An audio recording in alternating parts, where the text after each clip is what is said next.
नमस्कार। हम लोग UP TET previous year question papers की श्रृंखला को जारी रखते हुए 18 नवंबर 2018 के यूपी टेट अपर प्राइमरी के पेपर को सॉल्व करने जा रहे हैं, सीडीपी सेक्शन को। ठीक है, तो पहला प्रश्न है, मनोविज्ञान शाला उत्तर प्रदेश में कहाँ स्थित है? तो मनोविज्ञान शाला उत्तर प्रदेश में इलाहाबाद में स्थित है। और इंडियाज़ जो फर्स्ट मनोविज्ञान शाला है आपकी, वो कोलकाता में स्थित है। कहाँ स्थित है? कोलकाता में स्थित है। और वर्ल्ड की जो फर्स्ट मनोविज्ञान शाला है वो लिप्जिंग नामक शहर कहाँ? जर्मनी में स्थित है, जिसे विलियम बुंट ने इसको इंट्रोड्यूस किया था सन 1879 में। ठीक है, जो संबंध स्किनर का चूहों से है, थॉर्नडाइक का बिल्लियों से था, वही संबंध कोहलर का किससे है? वनमानुष से है। ठीक है, स्किनर के द्वारा क्रिया प्रसूत अनुबंधन का सिद्धांत दिया गया, थॉर्नडाइक के द्वारा प्रयास एवं त्रुटि का सिद्धांत दिया गया और कोहलर ने सूझ का सिद्धांत दिया। ये प्रमुख गेस्टाल्टवादी हैं। अधिगम का जो पठार है वो अधिगम के में अवरुद्ध वर्धन के है, अर्थात जो अधिगम का जो पठार है वो अधिगम में को अवरुद्ध कर देता है, अधिगम की समाप्ति नहीं करता है। अर्थात अधिगम का जो पठार होता है वो अधिगम को समाप्त नहीं करता है। अधिगम का पठार आपका जैसे नींद भी एक अधिगम का पठार है, ब्रेक लेना, पढ़ते पढ़ते ब्रेक लेना भी एक अधिगम का पठार है। तो यहाँ से अधिगम समाप्त नहीं होता है, अर्थात अधिगम की समाप्ति नहीं होती है। अधिगम का जो पठार है उसका आपका ग्राफ इस टाइप से होता है। ठीक है, इस टाइप से होता रहता है। अधिगम में दोष नहीं, अधिगम में अवरोध होता है, लेकिन अधिगम में अवरोध का वर्धन ये ज़्यादा सही है, पहला विकल्प। द बिहेवियर ऑफ ऑर्गेनिज्म जो बुक है वो किसकी है? यह स्किनर की फेमस बुक है। द बिहेवियर ऑफ ऑर्गेनिज्म जो बुक है वो स्किनर की फेमस बुक है। और थॉर्नडाइक की एजुकेशनल साइकोलॉजी फेमस बुक है, एजुकेशनल साइकोलॉजी। एंड जो पेवलव हैं इन्होंने क्लासिकल थ्योरी दी थी। ये मेनली जो आपके एक प्रकार के डॉक्टर थे, पशु चिकित्सक थे, और क्लासिकल थ्योरी इनके द्वारा दी गई थी। और C.H. हल की एक फेमस बुक है, उसका नाम है मैं उसे रिकॉल नहीं कर पा रहा हूँ, उसका नाम है प्रिंसिपल ऑफ बिहेवियर। ये कई बार पूछी भी जा चुकी है। अगला प्रश्न है, छात्रों में सही व्यवहार के प्रशिक्षण हेतु सर्वाधिक महत्वपूर्ण क्या है? प्रशंसा हो सकता है, दंड नहीं हो सकता, पुरस्कार नहीं हो सकता, सही व्यवहार का प्रस्तुतिकरण यह अत्यधिक आवश्यक है, अर्थात डी विकल्प इसका ज़्यादा सही है। समस्या समाधान में लक्ष्य प्रवणता के संप्रत्यय को किसने प्रस्तावित किया था? तो समस्या समाधान को सबसे पहले हम जान लेते हैं कि समस्या समाधान क्या है। तो जो प्रॉब्लम सॉल्विंग जो मेथड है आपका, इसको सब प्रथम सुकरात ने दिया था। इसके जो जनक हैं वो सुकरात माने जाते हैं और इनकी हेल्प की थी थॉमस ने। ठीक है, प्रॉब्लम सॉल्विंग मेथड का जो नवीनीकरण है वो किसके द्वारा किया गया था? इसका जो जॉन डीवी ने जो है इसका नवीनीकरण किया था, जॉन डीवी ने इसका नवीनीकरण किया था। प्रॉब्लम सॉल्विंग मेथड्स को किस तरीके से, नए तरीके से हम उसको इंट्रोड्यूस करें, इसके प्रमुख 6 सोपान है। पहला जो सोपान है, आप प्रकरण का चयन कैसे करें। समस्या समाधान के मेनली 6 चरण है, जिसमें से पहला है प्रकरण का चयन, दूसरा समस्या का कारण क्या है, तीसरा परिकल्पना का निर्माण, चौथा आंकड़ों या तथ्यों का संग्रहण, पांचवा निष्कर्ष और छठा मूल्यांकन। तो ये समस्या समाधान था। लेकिन इसमें जो जैसे कि ये जो C.H. हल साहब हैं, ये आपके थॉर्नडाइक के भी प्रबल समर्थक रहे हैं और यह पेवलव के भी प्रबल समर्थक रहे हैं। और इन्होंने जॉन डीवी के मतों का भी समर्थन किया और उसमें लक्ष्य प्रवणता, समस्या समाधान में लक्ष्य प्रवणता एक संप्रत्यय है, संप्रत्यय यानी कि एक अवधारणा, एक विचार, उसको प्रस्तावित किया। तो C.H. हल ने समस्या समाधान में लक्ष्य प्रवणता संप्रत्यय को प्रस्तावित किया है। और लक्ष्य प्रवणता मतलब क्या है, जैसे कि जब आप अपने लक्ष्यों को ले, जैसे किसी आप एक टारगेट को फिक्स करते हैं, उस टारगेट को पाने में क्या क्या समस्याएं आपको आ रही हैं, उन समस्याओं का आप समाधान करेंगे और उस तरीके से हम अपनी व्यवस्था में उस टाइप की सभी समस्याओं का समाधान कर सकते हैं। इस प्रकार का इन्होंने इस विचार को रखा था। ठीक है, अगला प्रश्न कह रहा है इनमें से कौन सूक्ष्म शिक्षण की विचारधारा से संबंधित नहीं है। बुश, DW एलन और एचिसन, इन तीनों जो स्कॉलर हैं, स्कॉलर जो थे वर्तमान में तो ये साइकोलॉजिस्ट हैं, मनोवैज्ञानिक हैं, इन्होंने सूक्ष्म शिक्षण की विचारधारा को इंट्रोड्यूस किया था। डेविड जो ह्यूम है वो इससे रिलेट नहीं करते हैं, तो इसलिए ये वाला इसमें जो आंसर होगा वो डेविड ह्यूम होंगे, जो इससे संबंध नहीं रखते हैं। डेविड ह्यूम के द्वारा अनुभवजन्य थ्योरी दी गई थी, अनुभवजन्य थ्योरी, जो कि बहुत ही फेमस है, कई बार पूछी भी जा चुकी है। इसके अनुसार इनका एक स्टेटमेंट है, ज्ञान सहज नहीं होता है। यह बहुत ही फेमस है, यह प्रश्न भी कई बार पूछा जा चुका है। मैं ये आपको नोट दिखा रहा हूँ। सूक्ष्म शिक्षण प्रशिक्षण के क्षेत्र में एक नवीन नियंत्रित अभ्यास की प्रक्रिया है। स्टैनफोर्ड यूनिवर्सिटी में एचिसन, बुश और एलन ने सर्वप्रथम नियंत्रित रूप से संकुचित अध्ययन अभ्यास क्रम प्रारंभ किए, जिनके अंतर्गत 5 से 10 छात्रों का एक छोटा सा पाठ पढ़ाता था और अन्य छात्राध्यापक विभिन्न प्रकार की भूमिका निर्वाह करते थे। ठीक है, और भी कई सारे साइंटिस्ट थे जिन्होंने इसका समर्थन किया, और इंडिया में भी जो समर्थन किया गया, बादशाह, चश्मादा और मरवफर एंड पनगोत्रा, दोसाज आदि टाइप से, ये इस टाइप से नहीं पूछे जाते, ये 3 मेन है। ठीक है, ये मेन है। ये सूक्ष्म शिक्षण का ग्राफ है, जिसमें आपका पाठ योजना आता है, शिक्षण, प्रतिपुष्टि, पुनः योजना, पुनः शिक्षण, पुनः फीडबैक, और ये 36 इसका टाइम होता है। अगला प्रश्न हमसे कह रहा है निम्न में से कौन सा शिक्षण अधिगम का स्तर नहीं है, अर्थात लेवल ऑफ टीचिंग जो है वो आपके 3 टाइप्स के हैं। लेवल ऑफ जो टीचिंग है वो आपके 3 टाइप्स के हैं। फर्स्ट जो लेवल है वो मेमोरी लेवल है, मेमोरी लेवल, एंड जो सेकंड है वो अंडरस्टैंडिंग लेवल है, एंड जो थर्ड है, थर्ड आपका आता है रिफ्लेक्टिव। जो मेमोरी लेवल है उसको आप अवबोध स्तर कहते हैं, अंडरस्टैंडिंग को स्मृति स्तर कहते हैं, एंड परावर्ती को रिफ्लेक्टिव स्तर कहते हैं। दूरवर्ती स्तर का संबंध नहीं है। निम्न में से कौन सी कक्षा शिक्षण में जनतांत्रिक शिक्षण नीति नहीं है। तो जनतांत्रिक शिक्षण नीति कौन सी नहीं है, व्याख्यान नीति नहीं है, क्योंकि इसमें आपका टीचर ही सर्वे सर्वा होता है और बच्चा एकमात्र श्रोता मात्र होते हैं। और बाकी योजना जो मेथड है वो किलपैट्रिक के द्वारा दिया गया था। अन्वेषण जो मेथड है वो प्रोफेसर आर्मस्ट्रॉन्ग के द्वारा दिया गया था। और मानसिक उद्वेलन जो है, जिसको ब्रेन स्टॉर्मिंग भी कहते हैं, ये जो मेथड है वो ऑसबॉर्न के द्वारा दिया गया था। किसके द्वारा दिया गया था, ऑसबॉर्न के द्वारा दिया गया था। यह प्रश्न लगभग 3 से 4 बार पूछा जा चुका है। निम्न में से कौन सी समावेशी शिक्षा की एक विशेषता नहीं है। यह केवल विशेष आवश्यकता वाले छात्रों के सीखने में अभिवृद्धि करती है। नहीं शब्द है तो हमें नकारात्मक वर्ड को प्राथमिकता देनी है। इसमें नकारात्मक वर्ड है केवल विशेष आवश्यकता वाले छात्रों को, हो सकता है। ठीक है, यह दिव्यांग बालकों की देखभाल से उनकी शिक्षा और व्यक्तिगत विकास की ओर सेवा में बदलाव है। यह कथन सही है, अर्थात यह नहीं हो सकता है। समावेशी शिक्षा एक सतत प्रक्रिया है, यह कोई उपार्जित अवस्था या उत्पाद नहीं है। यह भी कथन सत्य है, अर्थात यह भी नहीं हो सकता है। यह सभी विद्यार्थियों की क्षमताओं और अधिकतम स्तर तक बढ़ाती है, यह कथन भी सही है, इसलिए यह विकल्प नहीं हो सकता, अर्थात इसका ए विकल्प है। निम्न में से कौन सा फ्लेंडर की अंतःक्रिया विश्लेषण प्रणाली से संबंधित है। इसको हम लोग शॉर्ट में कहते हैं FIACS, अर्थात Flander interaction analysis categories system, यह इसकी फुल फॉर्म है। Flander interaction analysis categories system, Flander की अंतःक्रिया विश्लेषण प्रणाली।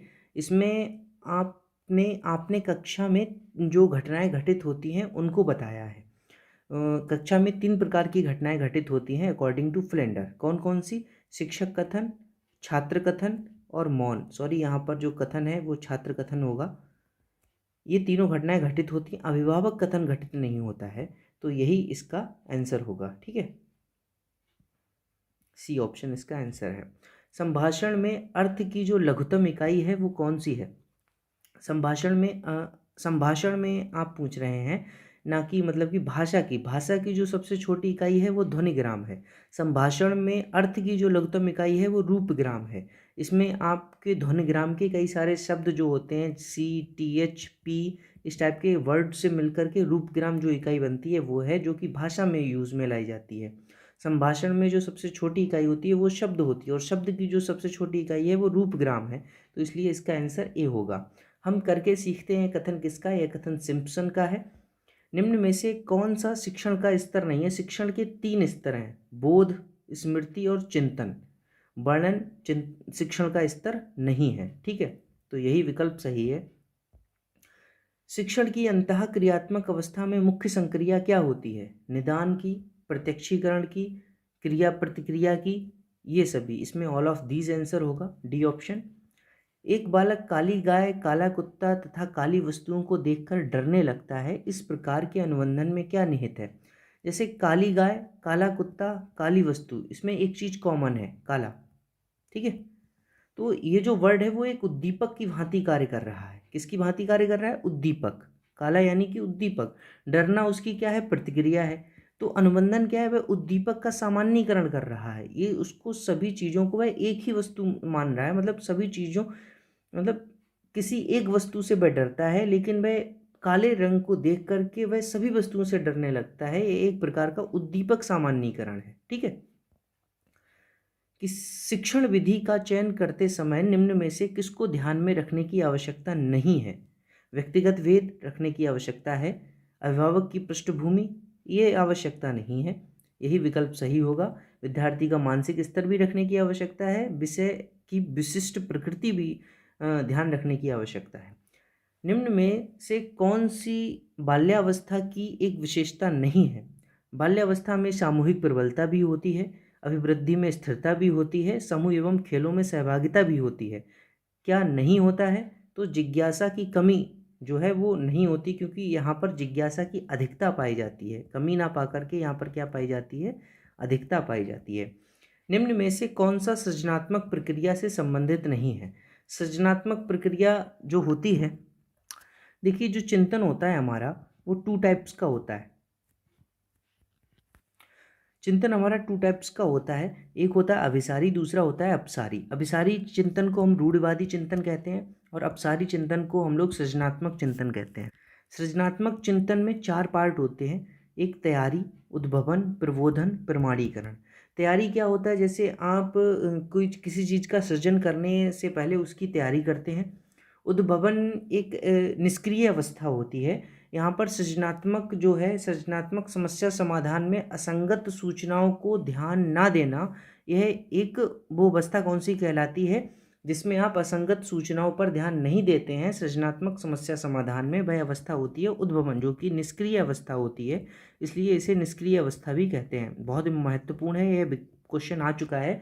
सृजनात्मक समस्या समाधान में असंगत सूचनाओं पर ध्यान ना देना किस अवस्था के तहत होता है? तो उद्भवन के तहत होता है। प्रबोधन का मतलब होता है समस्या का जो समाधान है उसको मतलब कि उस पर नज़र रखना, समस्या के समाधान कौन कौन से हैं उन पर नज़र रखना, और समस्या के समाधान की एक प्रकार से खोज करना। और प्रमाणीकरण क्या है? जो हमने समस्या का समाधान किया है उसकी जांच करना।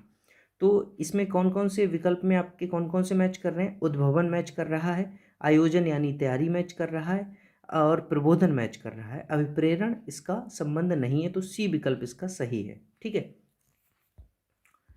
निम्न में से कौन सा वृद्धि और विकास का प्रथम चरण है? तो शारीरिक विकास जो है वो वृद्धि और विकास का प्रथम चरण है। बाकी इसके ये जो है वो द्वितीयक, मतलब कि इसके बाद में, शारीरिक विकास के बाद में ही ये सारे विकास होते हैं। सामाजिक, नैतिक, मानसिक एंड और भी कई प्रकार के जो विकास होते हैं।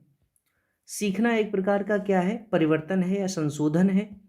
स्किनर बॉक्स का प्रयोग किया जाता है क्रिया प्रसूत अनुबंधन सिद्धांत में, जो है स्किनर बॉक्स का प्रयोग किया जाता है। इन्होंने चूहे पर प्रयोग किया था।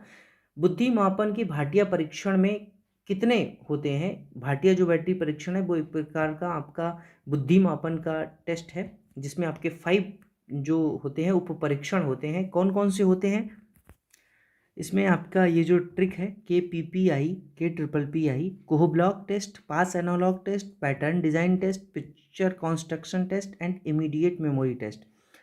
कोहब्लॉक टेस्ट होता है, दूसरा पिक्चर एनालॉग टेस्ट होता है। इसको हम लोग कहते हैं अलेक्जेंडर टेस्ट भी कहते हैं। इसे क्या कहते हैं? अलेक्जेंडर टेस्ट, अलेक्जेंडर टेस्ट भी कहते हैं इसे।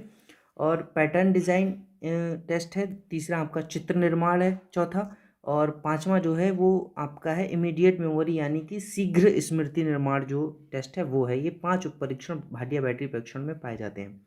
किंडरगार्टन विधि का जो प्रतिपादन है वो फ्रोवेल ने दिया था। और मॉन्टेसरी जो है वो इन्होंने भाषा को सीखने की जो प्रणाली है उसका इजाद किया था। और डाल्टन ने आपका एटॉमिक वो दी थी, परमाणु थ्योरी, एटॉमिक थ्योरी दी थी। संकलनात्मक परामर्श के जो जन्मदाता हैं वो कौन है? संकलनात्मक परामर्श के जन्मदाता थॉर्न माने जाते हैं। ठीक है। संकलनात्मक परामर्श अर्थात समस्या से निपटने के लिए जो विभिन्न प्रकार के परामर्श लिए जाते हैं उनको जोड़ करके जो परामर्श हम देते हैं उसको संकलनात्मक परामर्श कहते हैं, जिसके जो जन्मदाता हैं वो थॉर्न है। रोजर्स और विलियमसन का भी परामर्श में बहुत योगदान रहा है। जो आपका निर्देशन संबंधी परामर्श है वो विलियमसन के द्वारा दिया गया है, और गैर निर्देशात्मक जो परामर्श है वो रोजर्स के द्वारा दिया गया है। विलियमसन ने निर्देशन संबंधी परामर्श दिया है और रोजर्स ने गैर निर्देशन संबंधी परामर्श दिया है। निर्देशन संबंधी जो परामर्श होता है उसमें परामर्शदाता की भूमिका बहुत ही महत्वपूर्ण होती है, अर्थात जो परामर्श लेने वाला व्यक्ति होता है वो परामर्श को मानने के लिए बाध्य होता है। इसमें गैर निर्देशन में क्या होता है, जो व्यक्ति होता है वो सर्वोच्च होता है, अर्थात उसके ऊपर डिपेंड करता है कि वह परामर्श को मानना चाहता है या नहीं मानना चाहता है। ठीक है। तो इन निर्देशन संबंधी परामर्श विलियमसन के द्वारा दिया गया और गैर निर्देशन संबंधी परामर्श है वो रोजर्स के द्वारा दिया गया। ठीक है। और संकलनात्मक परामर्श के जो जन्मदाता हैं वो थॉर्न है। अगर आपसे परामर्श से कोई भी क्वेश्चन आता है तो इन 3 में से ही आएगा, जो कि इसमें कवर हो चुका है। छात्र के अवांछित व्यवहार के संशोधन हेतु सबसे प्रभावी विधि कौन सी है? छात्र को दंडित करना, नकारात्मक शब्दों से हमें बचना है। उसे नज़रअंदाज करना, ये भी नहीं हो सकता। उसके माता पिता को सूचित करना, ये हो सकता है। अवांछित व्यवहार के कारणों का पता लगाना तथा उपचारों का सुझाव देना, ये ज़्यादा सही है, तो इसको नहीं लेंगे। ये डी ऑप्शन आपका सही है। अगले प्रश्न पर चलते हैं। डिसलेक्सिया किससे संबंधित है? ये बच्चा जानता है, साइकोलॉजी पढ़ने वाला प्रत्येक बच्चा जानता है कि डिसलेक्सिया जो है वो पठन विकार से संबंधित है। और गणितीय कौशल संबंधी डिस्कैल्कुलिया कहा जाता है। लेखन संबंधी जो समस्या होती है उसे डिस्ग्राफिया कहा जाता है। और वाक संबंधी जो विकार होता है उसे अफेसिया कहा जाता है, या फिर आप डिस्फेसिया भी कह सकते हैं उसे। ब्रेल लिपि टेप रिकॉर्डिंग किसके लिए शैक्षिक प्रावधान के रूप में प्रयुक्त किए जाते हैं? ब्रेल लिपि जो है और टेप रिकॉर्डिंग है वो दृष्टिबाधित बच्चे के लिए प्रयोग किए जाते हैं। ठीक है। और CWSN का क्या अर्थ है? इसकी जो फुल फॉर्म है children with special needs, with special needs. बच्चा विद माने साथ और स्पेशल माने विशिष्ट आवश्यकता, मतलब विशिष्ट आवश्यकता वाले जो बच्चे हैं उसकी ये फुल फॉर्म है CWSN।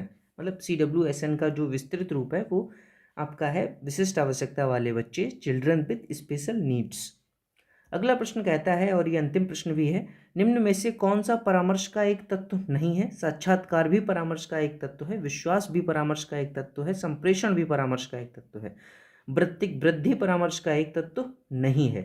ठीक है। धन्यवाद। अगर आपको लेक्चर पसंद आया है तो प्लीज़ लाइक कीजिए, शेयर कीजिए एंड सब्सक्राइब करना बिल्कुल मत भूलिए। बिल्कुल अभी जाइए और सब्सक्राइब कीजिए, बेल आइकन को भी दबा दीजिए। मैं CDP के लेक्चर्स इसी तरीके से कंटिन्यू रखूँगा, और इसके बाद में आगे आपकी और सब्जेक्ट की जो सीरीज़ है वो चालू की जाएगी। ठीक है। धन्यवाद। Thanks for watching.